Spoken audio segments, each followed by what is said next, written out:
And we are live. Hello, everyone. I hope you are all doing great. We are very happy to have you today for our demo day. Uh, really, one of the most exciting live that we have each month, end of each month, where we let our BGA members to demo on live their games, their services, and after each presentation, you, the audience, will have the chance to win a prize, an NFT related to the games. So, hey, Luis, how are you today?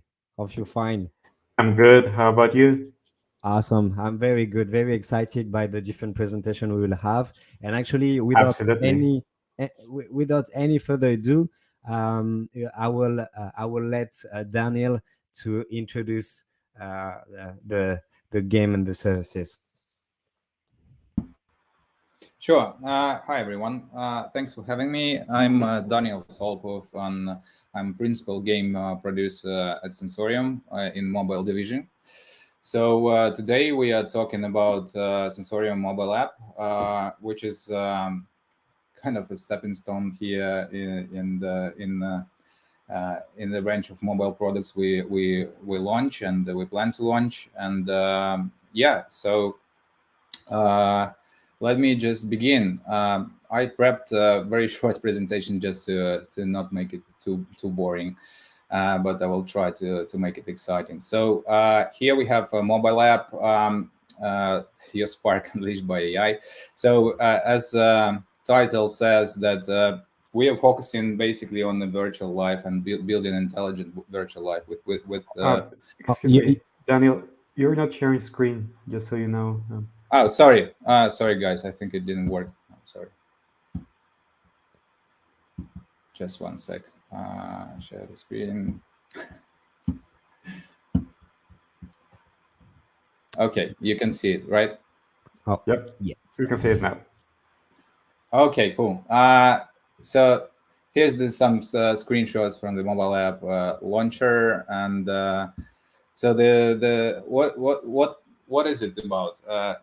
We consider it a home to AI-powered virtual life, and we focus on creativity in a way of creating not the environment, but the virtual life itself, the intelligent characters.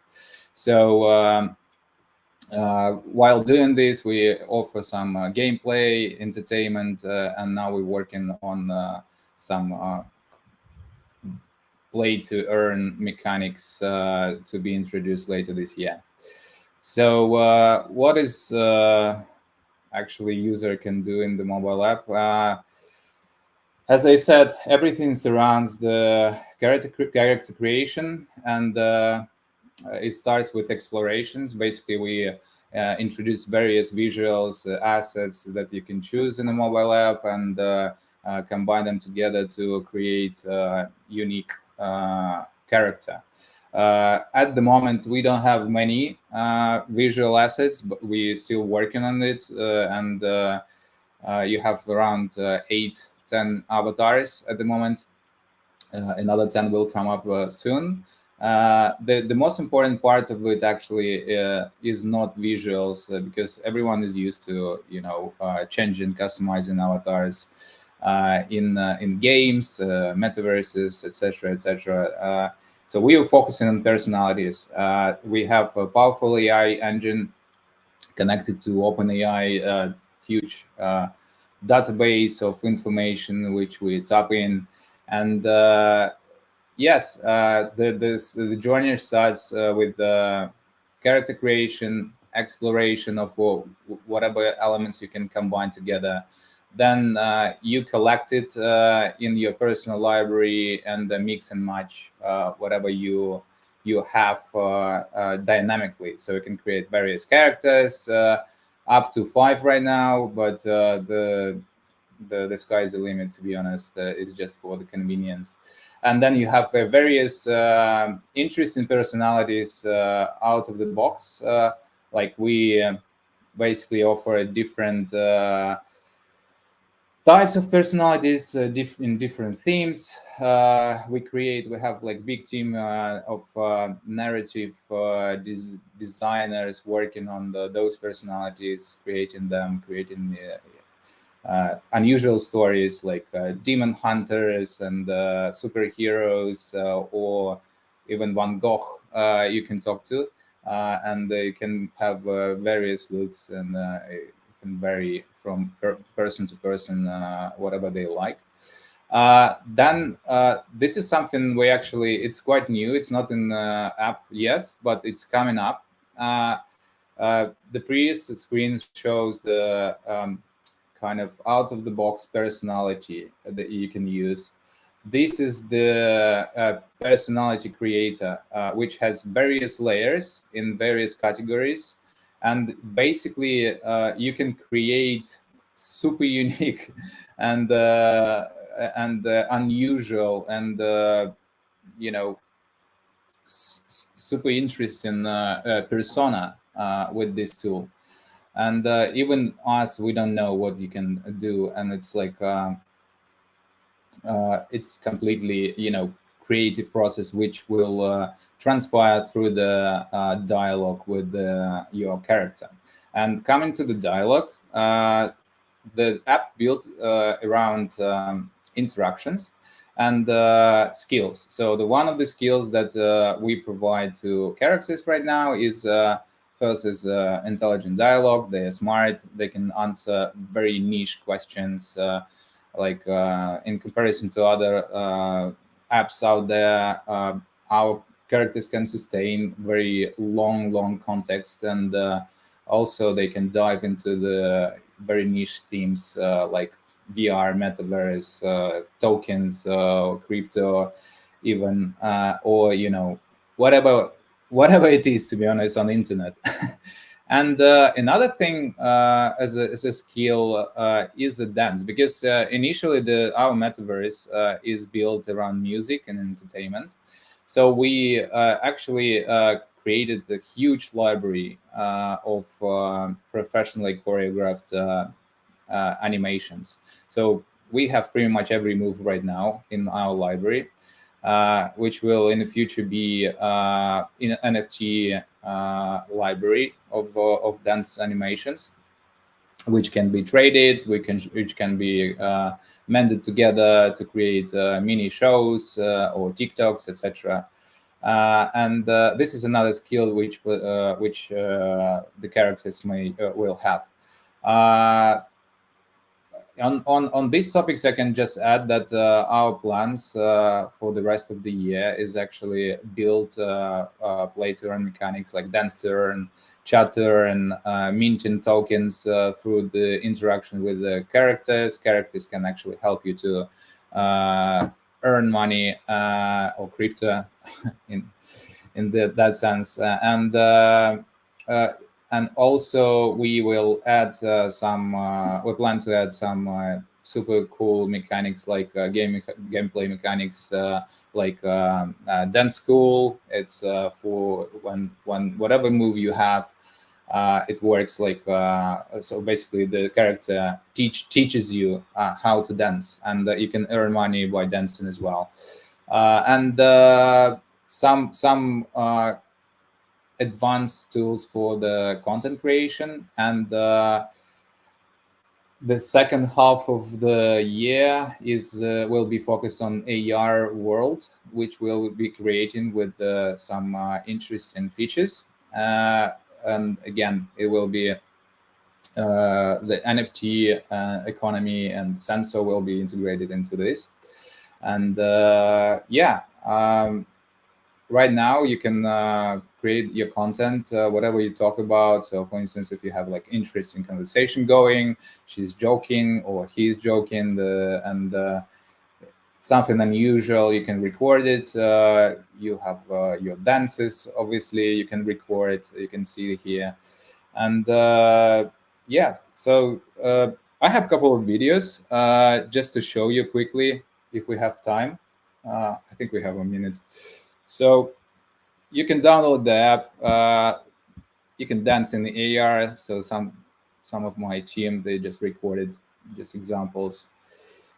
So and in the app you have a game console which you can use, and they can do like various cool stuff. And super moves there. And this is the chat where you can actually chat with using text chat, text messenger, but also you can use the interactive like 3D video sort of chat. It's not here. I think they missed it. Here it shows how you choose personality and customize your character again and again. So yeah, so I think I'm done for now. As I said, trying to be not boring. I hope you you enjoyed this 10 minutes. So any questions? Happy to answer. Yeah, thank you very much. Thank you very much, Daniel. And I will let Luis, if you want to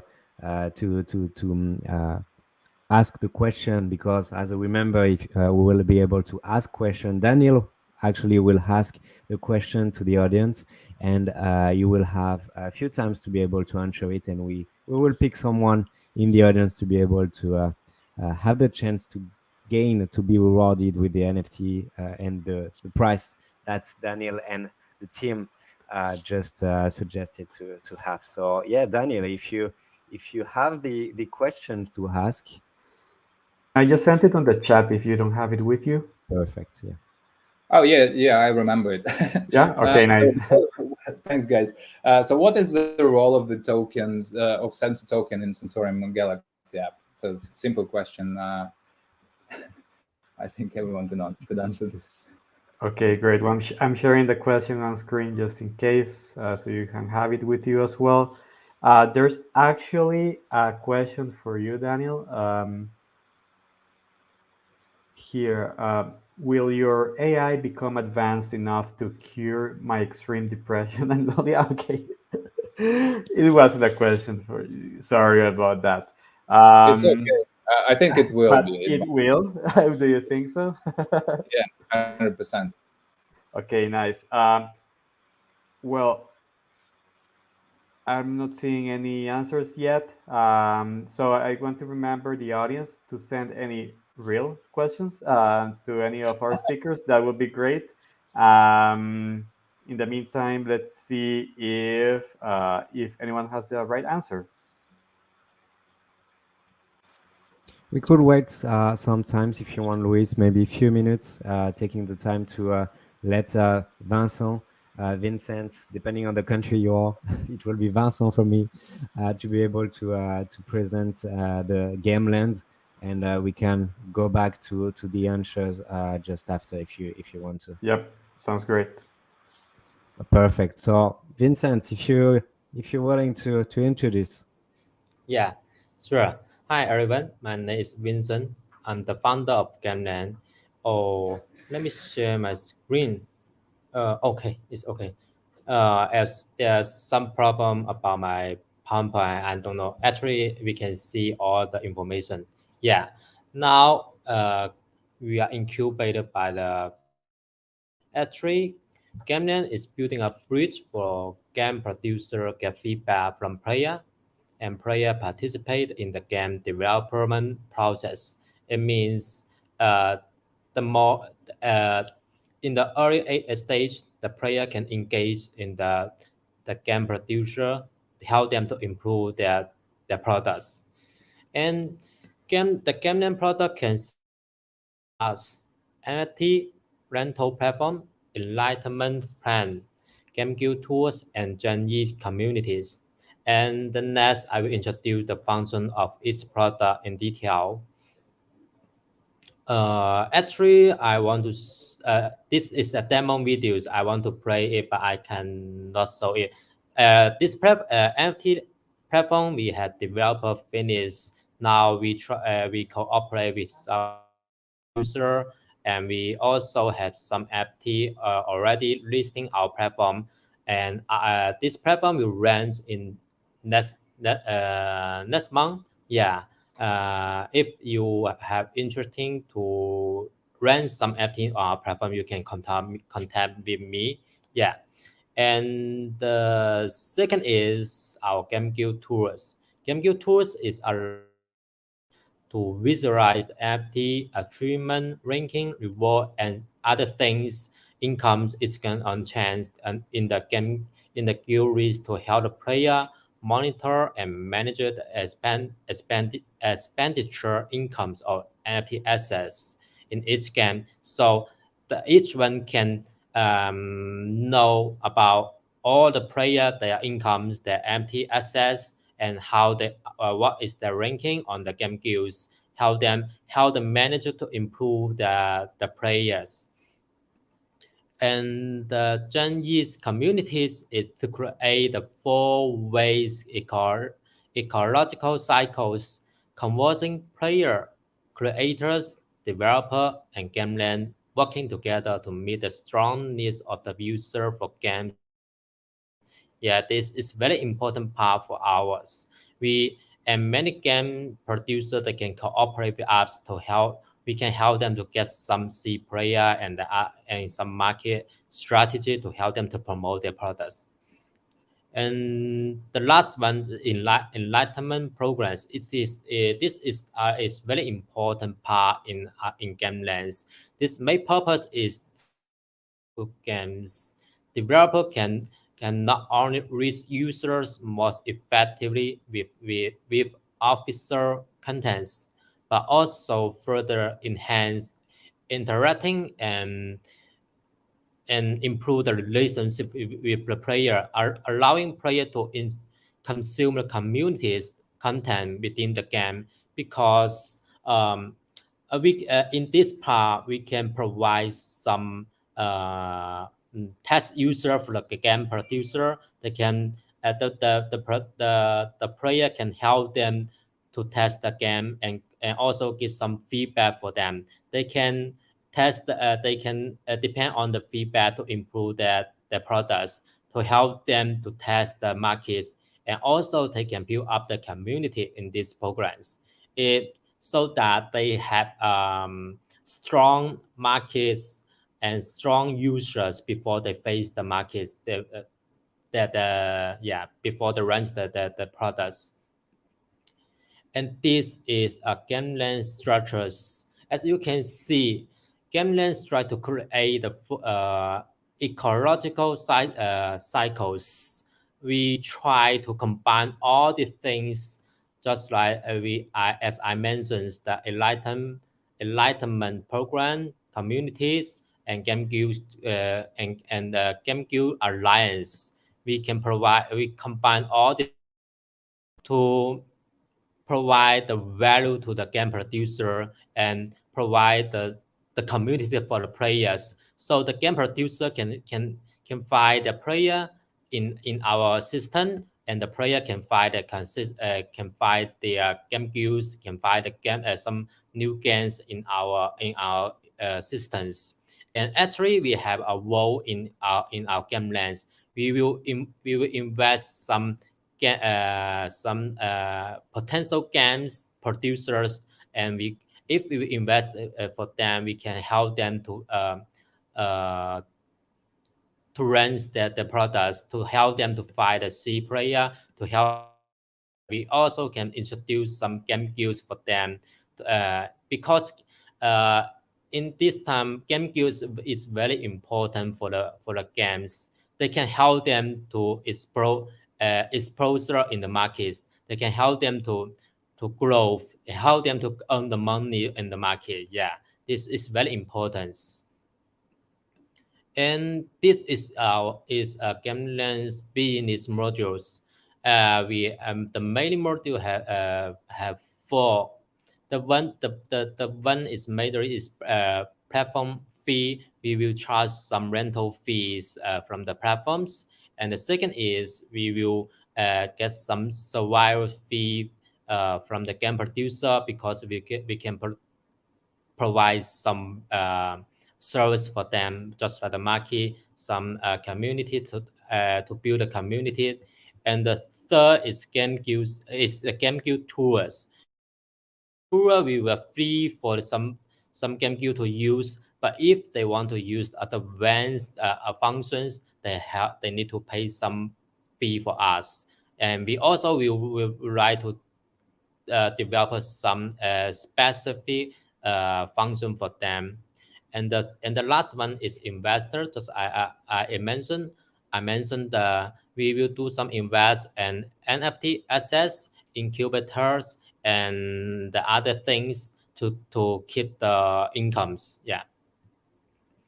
And this is our market information. Actually, we built up our Discord have almost 10,000 members, and we have some game guilds, some game guild partners, and our enlightenment programs have almost now is almost 15 to 16 members in in our communities. Yeah.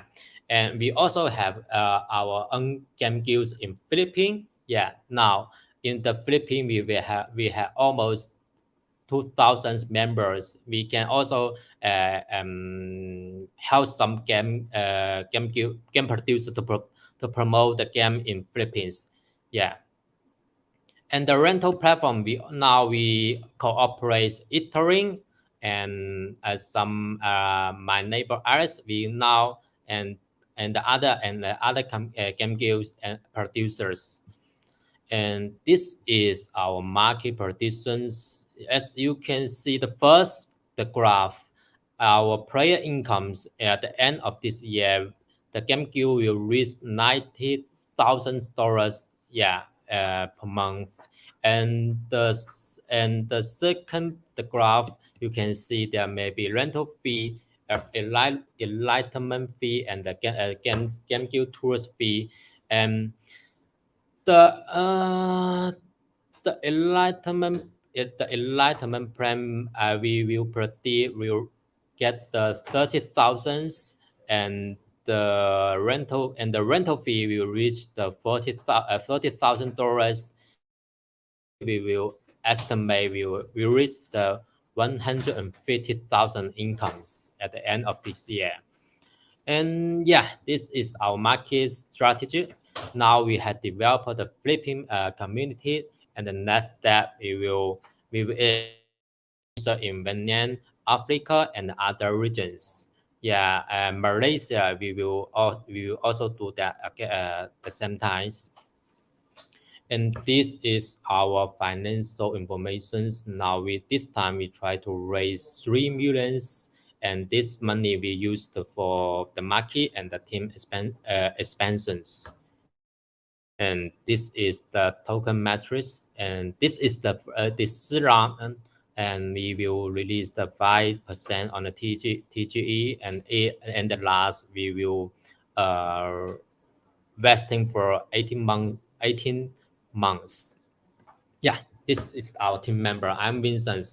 Actually, I was community builders before I start up these programs.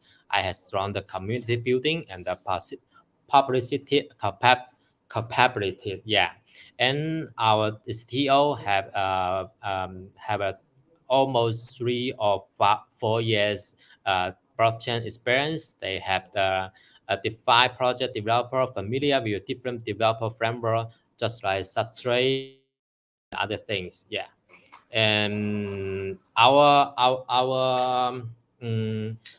our advisor is my neighbor Alice Esper, and our business advisor Kubami CEO. Yeah, that's all. Thank you. If you have any question, you can ask me. Yeah, thank you very much, Vincent. And actually, you have a question for the audience. So I don't know if you remember, but you have it. I think in the chat. Or tell me, Luis, what's the best for that? Yeah, Yep, you got it. just send it to the chat. Oh, in the chat room, right? Yes. Okay, how to service your customer, game guild, game producer community. Actually, game producer, because now we building So a game. I'm sorry, Vincent. This is a question to ask to the audience. So actually, they have to answer the question to be able to win the prize. So don't tell the answer actually, because Okay. they need to have it. And so I will say it again, which is how to service your customer, game producers, community.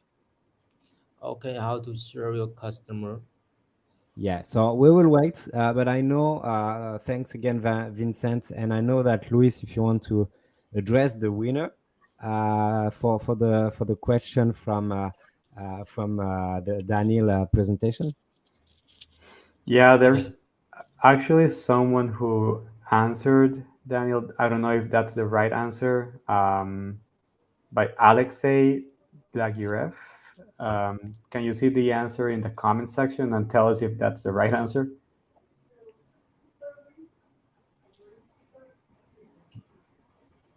Oh, your mic is off. Oh, sorry, I said absolutely. Yeah, that's it. That's Okay, correct. okay. Well, so we have a winner then, Alexei. So I'm gonna send you a link to a form. So please make sure to fill it out to claim your prize. And Daniel, can you tell us what the prize is? Yeah, it's 100 Samso for Alex. Okay, awesome. Okay, so Awesome. I'm gonna send you a link on the comment section. Please make sure to fill it. Thank you very much, Luis. So You're welcome. the next person to introduce actually the game. Very excited about it, which is the GUIs game with Egan. Egan, if you're ready. Close enough. It's Owen, but yeah, we can jump into it. So thanks a million for having me on. Yeah, we're going to be showing you GUI's P2E, which is a play-to-earn game that we rolled out now just a little under a week ago. And we've got our first kind of main patch coming up, which will be to introduce questing and also to introduce fruit to feed to your GUIs. And then we'll have the tumbling system, which is the only way to create new NFTs in that. So I'm just going to share my screen.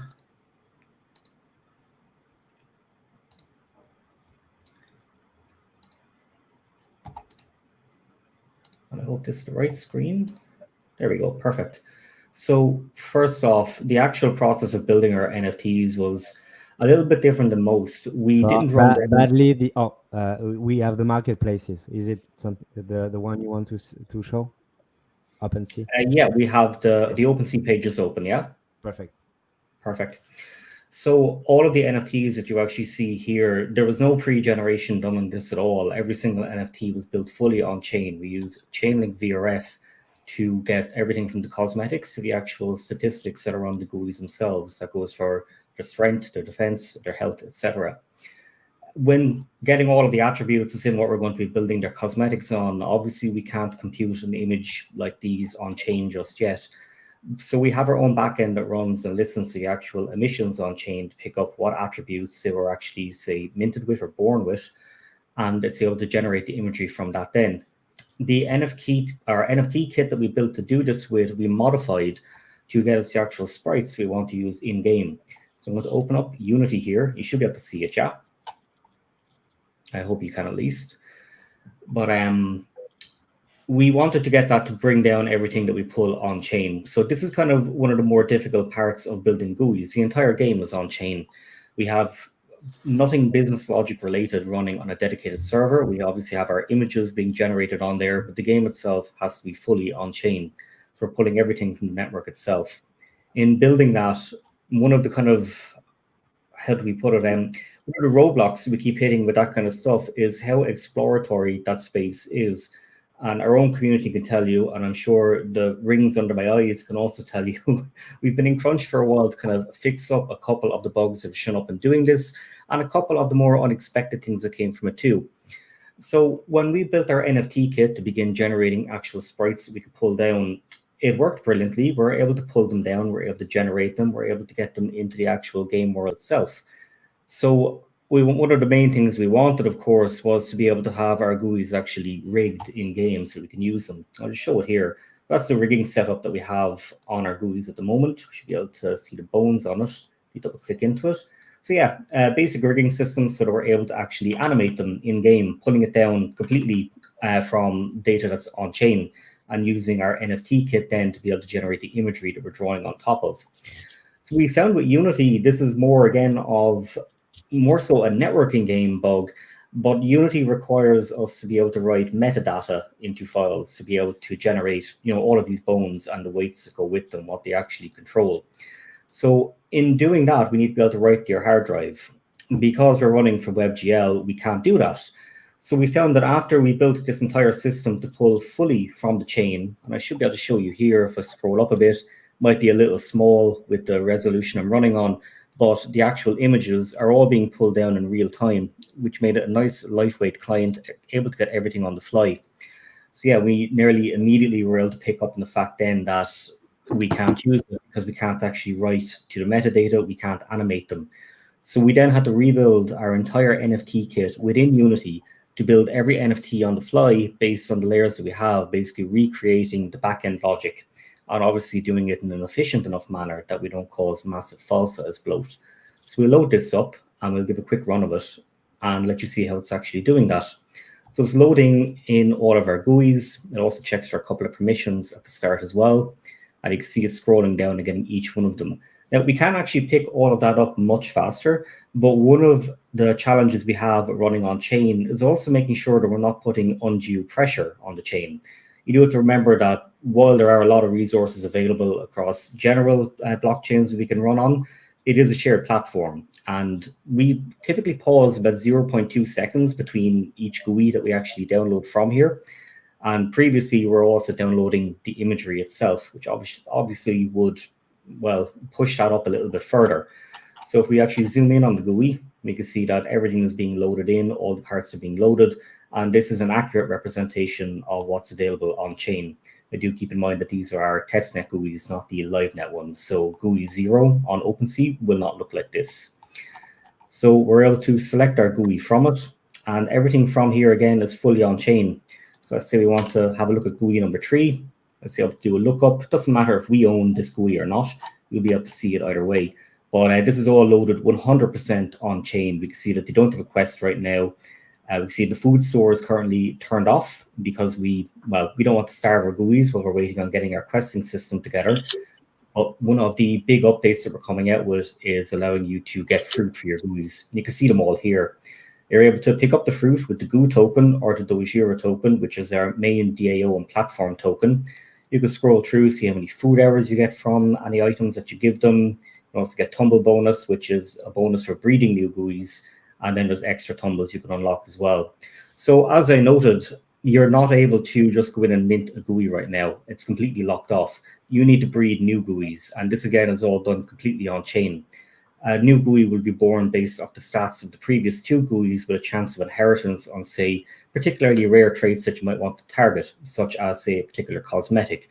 Or if 2 GUIs have a high defense stat or a high health stat, you can rest reasonably assured that you're going to get an even higher stat out of the GUI that you have tumbled or bred from there. To get fruit, you can either pick it up from OpenSea, you can buy it directly in-game. As we noted on here, you can just pick it up with GUI or Dojira, or you can also get it from our questing system, which will be going live as well with the next update we come out with. And obviously then there's a tumbling system on top of it.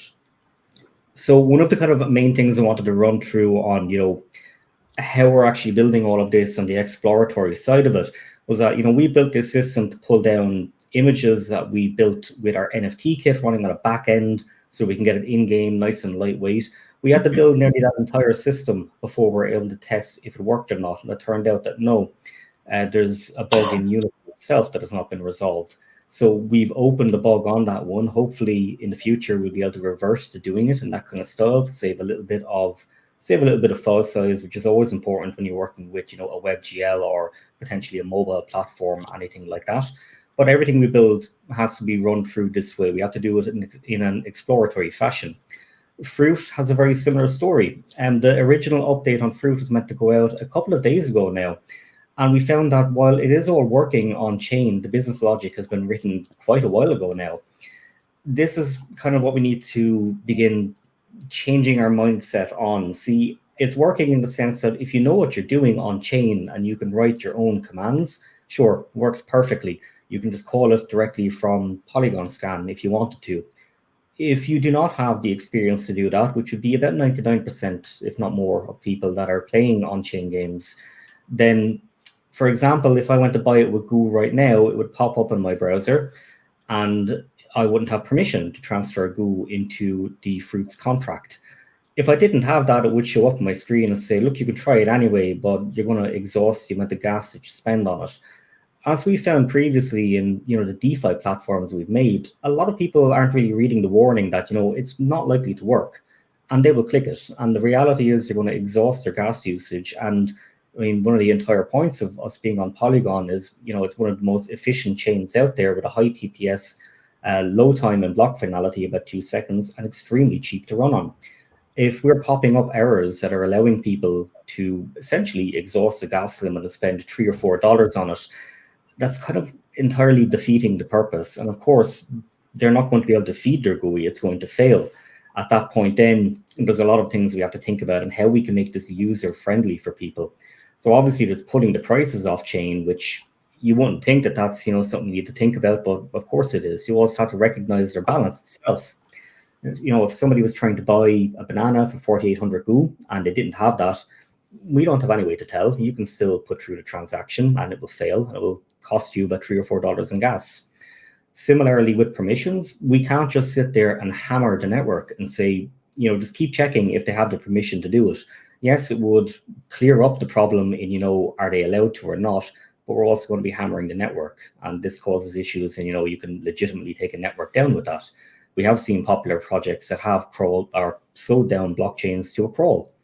So this is all stuff that we need to think about very carefully in our development, and it can lead to, I suppose, difficulty in estimation times.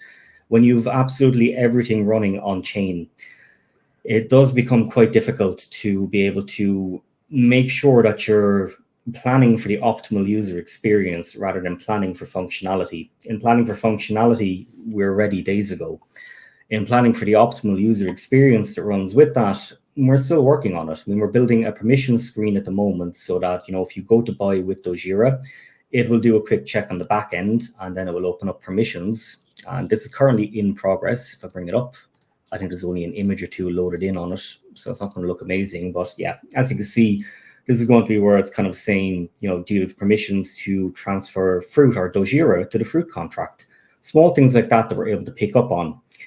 If we don't have all of these things in there and we check through it carefully, like I said, the only end result that comes from that is that an end user or a player is going to log on. They're going to, in short, send through anything onto a contract. It's going to fail. They're not going to be able to play the game, and they're just going to be charged for it, which is obviously not a user experience you ever want to bring to essentially play to earn or GameFi. In DeFi, there is a level of acceptance that these things do happen with complex contracts, particularly with, staking contracts, things like that. When it comes to play to earn gaming, you want to make it as friction-free as possible. The Polygon chain has helped us massively in doing that and being able to keep our block times low and give us relative security that if we are sending off a request and, we're defining the gas on it, we know that it's going to come back probably within 2 seconds, and in the worst case scenario, maybe 5 or 6. So we already have that covered kind of on the very backbone of what we're operating on.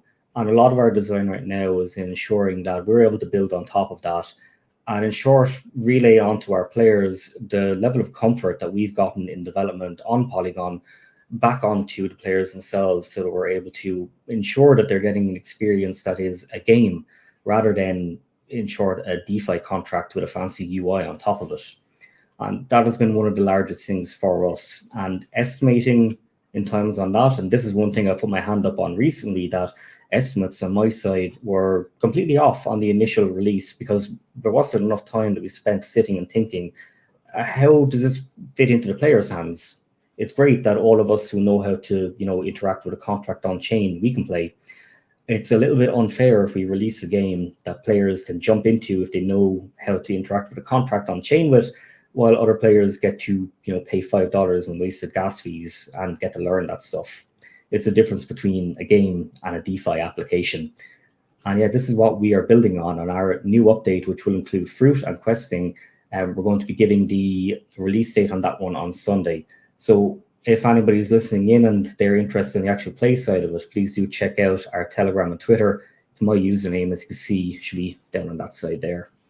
And yeah, that is GUI's Play to Earn. And I'll be happy to take any questions that you have on that. Yeah, thank you very much again. I really like it. I really like the, let me remove your screen 1 sec. Yeah, really like it. Actually, this is a perfect way to just discuss about the challenges you're facing with the game and the progress that you are having. And I know it's a big intro and very useful intro, and I know that we are preparing a lot of things with you and the team behind to be able to talk about the projects in few weeks. I won't say so much, but thank you very much for the hints. And yeah, Luis, if you want to take care with the question. Yeah, actually, just sent you the question in the private chat. Okay. Yep, you found it? Okay, awesome. Yeah, it's what was the first project that Owen Hayes developed for?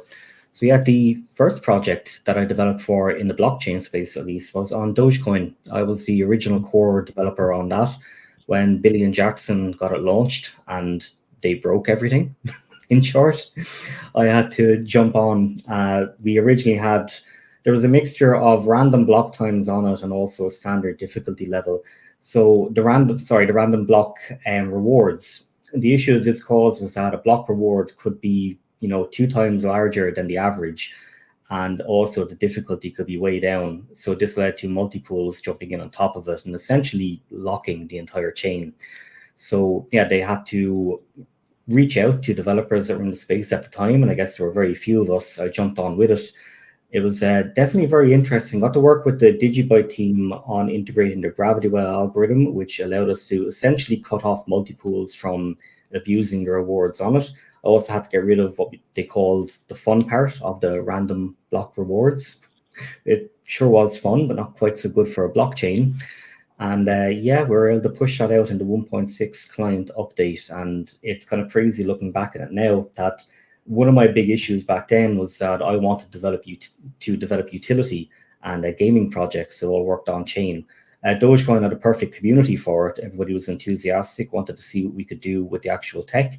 The reality, as we saw similar to Bitcoin back when we had Satoshi Dice and stuff like that, was blockchains of the day weren't really developed with that kind of stuff in mind at all. Speed was one thing, security was completely different. We didn't have a smart contract back then. If you want to make an on-chain game, you've just got to send your coins into somebody else's wallet and hope they're going to send them back. And as much as we talk about, rogues that are in the crypto community today, back then it was much worse when there was a level of centralization behind everything. So yeah, it's really exciting now to be able to, I suppose, over the last couple of years, jump back in and work with the decentralized high-speed networks, like Polygon again, that we're able to really develop the things that we could only dream of 10 years ago, and now see the things that we're building onto as a benefit, rather than back then seeing it as, a challenge. We wanted to build things back then, but the technology wasn't quite there. So yeah, that would be the first major project that I developed on. Actually, you answered the question, so it was easy for everyone to answer it. But we're gonna, I don't know what you think, Louis, but it was great because you gave a whole story about what you did, and it was so interesting. So thank you very much. What do you think? What we should do? Actually, I think even before you answer the question, this one, I think that this person answered even before you said anything. So I do believe that this person should be the winner because because of timing. Yeah, no, that absolutely works for me. Apologies, I thought that was a question for me. You should have cut me. It was great. It was great. Thank you very much. Not a problem. Thank you. Explosive egg. I'm gonna send you a link to a form, so please make sure to fill it out. And so, can you tell us what the price is? What did he or she is getting? I'd love to know myself. Right, I have it here in the list that it's something. It's gonna be some Dogira, which is exactly. Nice. Congratulations. Enjoy your Dogira. Okay, great. So I want to circle back to Vincent's question to see if anyone else has an answer. And in the meantime, let's see if someone has a question for anyone who's a speaker. So please, let's remember that Vincent's question is how to service customers, probably using the game that he just showed, Gameland. So if anyone has the answer or any clues about what the right answer is, let us know in the comment section. And in the meantime, we'll be taking any questions to the speakers as well. Yeah, sure. Let's do that, and actually let's welcome Rick as the last person to speak with Chronos. Rick, if you're ready, it's your turn. Hi everybody. Can you all hear me? Yes. Yes, we can hear you. Fantastic. Really excited to be here today. So yeah, my name is Rick Arsifa, and I'm a blockchain innovation engineer. And together with the very amazing team at Chronos and crypto.org, we have been preparing something really cool. It's called Chronos Play. Let me share my screen very quickly with you and into it. Can you see my screen? Yes, if you can go full screen, could be better. Okay. But yeah, I guess it's fine. Yeah, it works. Oh, fantastic. Cool. So first question would be probably, what is Chronos Play? So essentially, Chronos Play is a modular suite of developer tools, as well as services to streamline the creation and development of gaming and gamify apps in the Chronos blockchain ecosystem. So what I want to show you today is a brief demo in Unity, which we have prepared. It's sort of a top-down RPG example, which is based on the Daniel Thomas collection. And in the end of the demonstration, we will also have our probably the final question, the final quiz. But why don't we just dig into the demo? So before we start, or before I start to show you the demo, I wanted to show you, we prepared something called the Nft Faucet, which works on our testnet.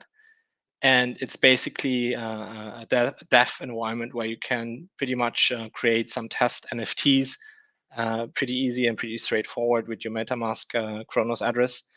And it's very similar to how I suppose the testnet OpenSea NFT platform works. Then another thing to note is you can then obviously also check those NFTs on the Explorer just to get a sense of what type of metadata you can try to create and then as well fetch in your games. So the first thing that I want to do is, so right now I'm not logged in with my account, so I just enter the top-down game by clicking it enter, and then I go ahead, connect with MetaMask, connect, and then once I successfully log in, the first thing that I should see on the top is obviously my address and my current balance, which is 29. So this is just one way of how you could potentially use, your the user's account details, or IDs when you're playing. Obviously, only the player would see that in the specific scenario here in this game. But I wanted to also show you a couple of examples within this game. So, for example, imagine you want to create a system by which you reward your players on a daily basis that sets up some limitations. We did something very similar. I'm going to show this to you in the Unity editor. So what we did is we actually incorporated for this example our own faucet, by which we basically submit some data to the address which I logged in, and obviously what happens then is I have logged the address, the response code. We have sent funds to your address. It's the same way our faucet website faucet works. We just incorporated it in this demo example. So if you go back to the game, I want to play a little bit around for another example. But in the meantime, you have probably noticed that my balance jumped from 29 to 79. That's because I received my daily rewards in this example. Imagine instead you wanted to, let's say, send one of your tokens or one of your assets to another player. You could potentially do that as well. In this example, I'm going to send one test crow to another address, random address of another friend of mine, just to show this example. So what's going to happen is that as soon as I confirm with MetaMask and the transaction goes through, in a couple of seconds, my balance should be updated to 78. And here we go. So in the meantime, I have logged across the open map the NFT assets that I have in here. They have been loaded because the game identified the assets that have been created under my address. So if I go back to the game, first thing I want to do is maybe start to pick up the items. Look around if there's any other items. I should have some shoulder pads as well. Remember, there's some other equipment here. And here we go. And here's my shoulder pads. Now, there's different ways, obviously, this can be used. Imagine, for example, you wanted to create different dungeons or, I suppose, different levels and bosses. And whenever you defeat them, they spawn some items, NFT items that can be assigned to the player as well. There's so many different ways of actually using this. This is just a very simple example that we prepared for today's demo, but I think the opportunities are really endless, in terms of what can be done. Maybe just to give you some insight into what happened in the Unity editor. So I've created a couple of different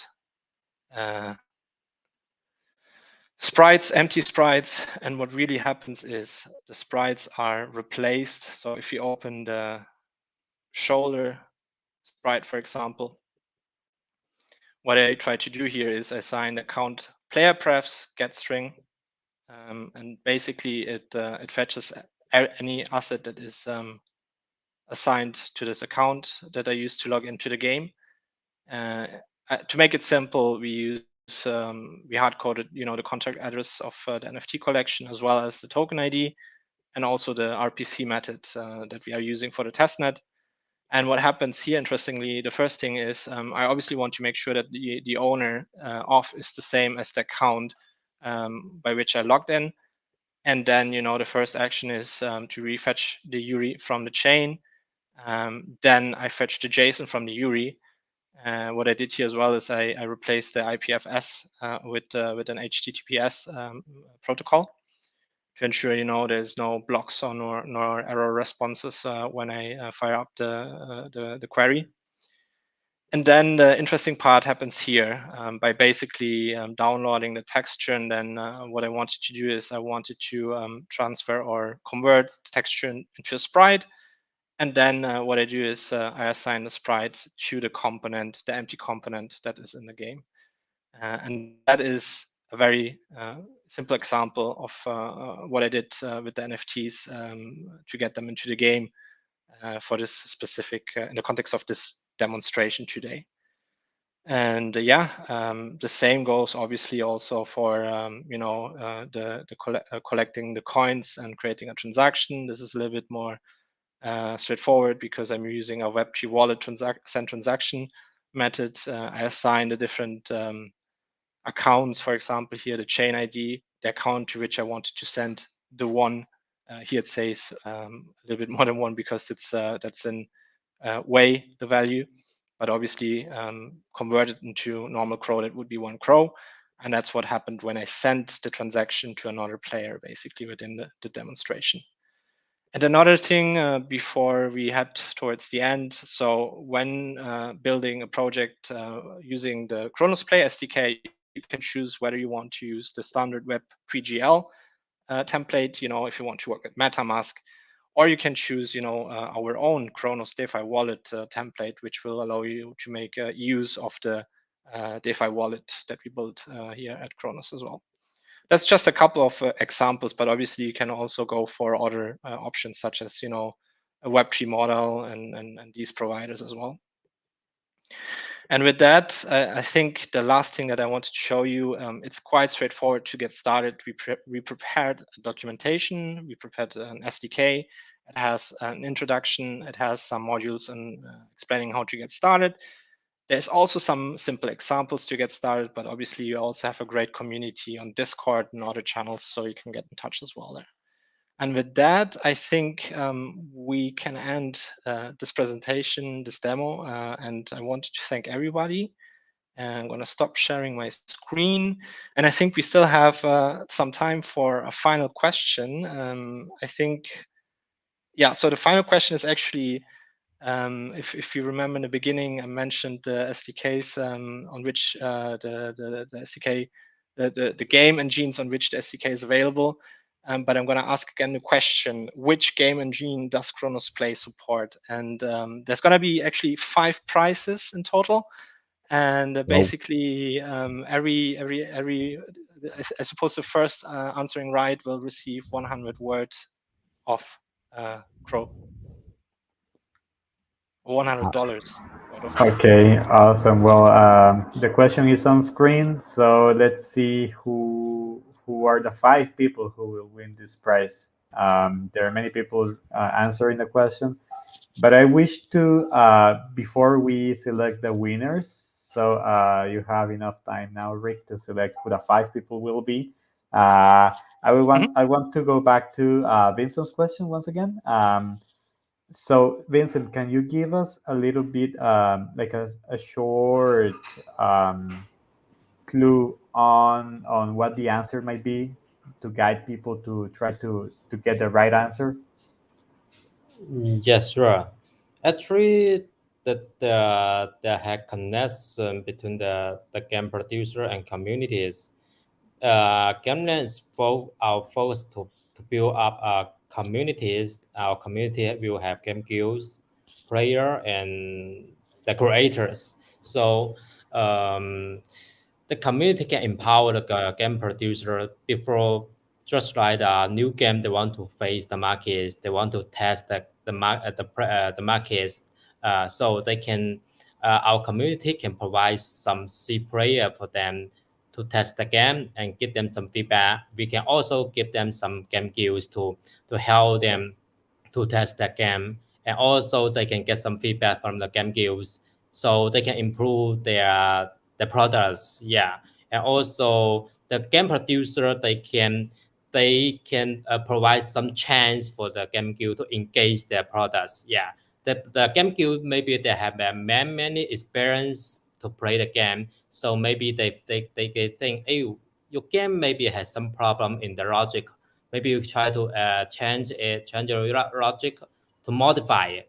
Maybe it's better, so you can get the feedback from the game guild. Yeah, just try all the things they have connect. Yeah, the connections. Right. Okay, so let's see if anyone can guess. And in the meantime, Rick, what do you think? Do we already have the winners for your question? Yeah, I think we have a couple. I think we will have access to the comments here as well, so we can shortlist them. But I think we have the people in here. I see many answers, so I think that should be enough. Congratulations. Okay, but who among the 5 these people are the 5 winners, so we can just let them know and they can fill out the form. Sure. So the first person that answered correctly is Nam and G. Second is A double Z. Then we have Explosive Egg. Again. 2 prizes for explosive. 2 prizes for explosive egg, yeah. Then we have Jessica Chen. And then I think the last one is for someone with the username Double Dash. Yeah, that's it. That's the winners. Congratulations. Okay, so the 5 of you, we already made the list. So if you're not in this list, don't try to play at Turconas. We already know. So these 5 people, please fill out the form to claim your prize. And Vincent, I'm seeing that Explosive Egg sent a reply. Is this the one showing on screen the right answer to your question? No, actually, enlightenment programs we will select some better player into the program into to be a members, because the player they will have more experience. They have willing to spend the time to play the game to the game. They want to waste the time to learn the game. Yeah, it's different from the communities. Yeah. Okay, so not even close then. Yeah. All right. Well, maybe Vincent, can you let us know like the right answer, like the correct answer, just not to leave anyone hanging on what the right answer is? Okay. Actually, I have give the right answers before I said enlightenment programs is different from the community. Community will have a lot of members, game guild player, creator, and some normal users. They want to learn how to play to earn. Yeah, this is a big community.